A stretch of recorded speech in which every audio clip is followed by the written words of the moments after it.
When is the mainstream media going to stop covering for Donald Trump, running interference for Donald Trump, making palatable his insane, incessant ramblings, the whining and conspiracy pitching of a madman? Yesterday in New York, he was in the lobby of Trump Tower, flags as props behind him, flanked by his lawyers, rambling about how famous he is, how great his ratings are, how big his crowds are, how some women are not attractive enough for him to assault sexually, just blaming the media.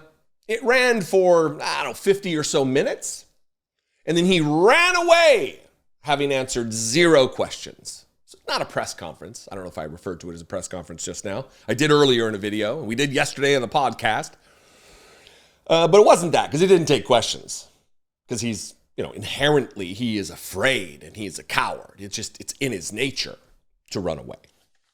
He's in retreat mode all the time. So I'm going to show him walking away and telling the media, telling the people there, you should be ashamed of yourselves. They should be ashamed of themselves. Not Donald Trump, the convicted felon and the rapist. No, not him. And then I'm going to cut to a clip of CNN just absolutely, this term that's really caught on fire on Twitter, sane washing this, just making excuses and running interference for Donald Trump. First, though, here's just a few seconds of him running away at the end of the press conference. That's the lawyer I have in the E. Jean Carroll case. And that's exactly what they've done. The only thing I can say that's good about it is the public understands. And my poll numbers, I believe, are higher now than they would have been without it. Because the public understands it's a hoax, it's a scam, it's a political witch hunt. And some of you should be ashamed of yourselves. Thank you very much, everybody. Thank you. And some of you should be ashamed of yourselves. Thank you very much. Thank you, all you people who should be ashamed of yourselves. It's interesting for Donald Trump to have any understanding or directing people to feel ashamed who has no ability to feel shame, no dignity within him. There's not an ounce of shame that he has ever felt. I mean, he's so resistant to the concept of feeling shame that he has never even asked his God that he claims to worship for forgiveness. A basic tenet that you have to do in order to enter into salvation according to the gospel in the New Testament of the Bible. I don't know if it's talked about in 2 Corinthians, but it's certainly talked about in the Gospels.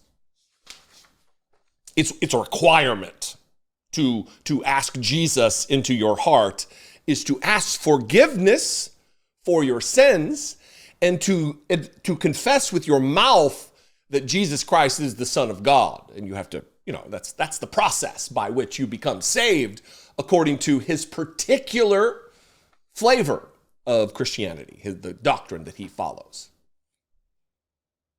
Here's CNN, again, I'm rambling here, but here's CNN just running interference for what just took place over the course of the previous 50 minutes, just talking about how, he's really angry and just justifying the madness.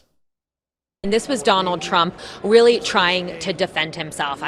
We've covered Donald Trump for years now. I've been covering all his legal cases very closely. It was very clear to me today watching him in this room that he is very angry and frustrated that his legal problems are back in front of him and that he felt the need to defend himself against them. What I found very interesting was, of course, this morning he attended a hearing to appeal his case his case with E. Jean Carroll. But he went into rants about many other cases as well. He also shared in detail many of the allegations that several women have made against him regarding sexual misconduct, sharing their stories at length. He spoke for close to an hour today, so really walking through all of those different cases and hearing, we kind of heard some of the greatest hits that he always says when he talks about his legal cases. He attacked the judges. He said that this was election interference. He blamed the Department of Justice. Of course, the E. Jean Carroll case is a civil case. It has nothing to do with the Justice Department, but he did that anyway. One notable moment, Dana, that I found is he had several of his legal advisors and attorneys standing behind him throughout. A couple of them spoke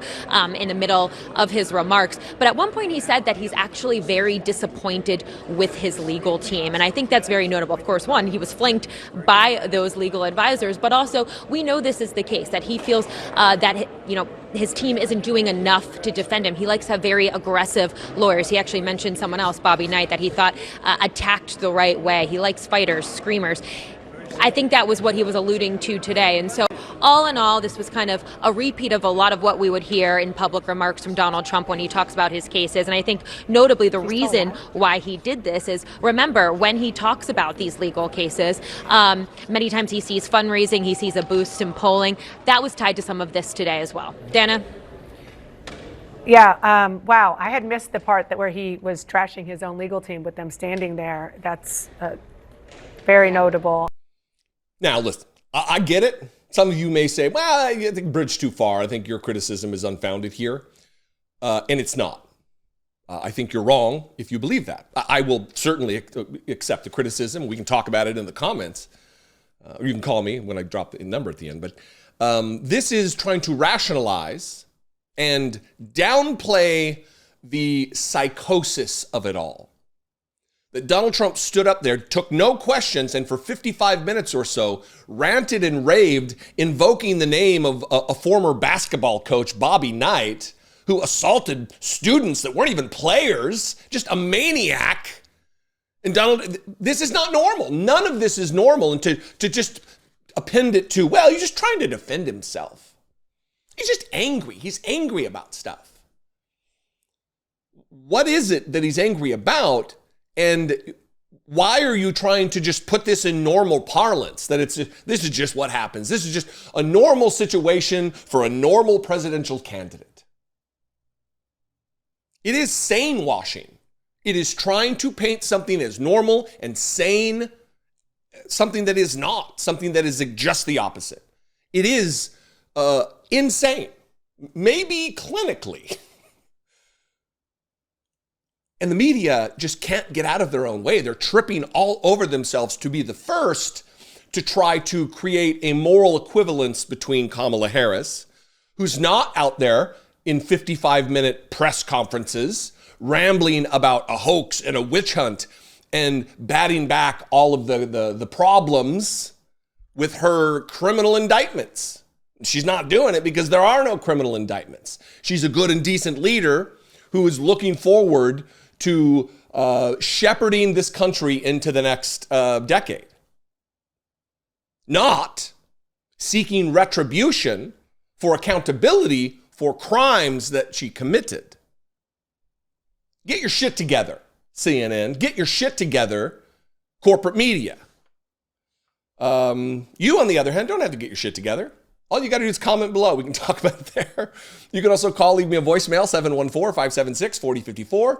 Of course, you can email me, as always, daily@dollemore.com. And if you want to help support independent media, I'm not sane washing anything.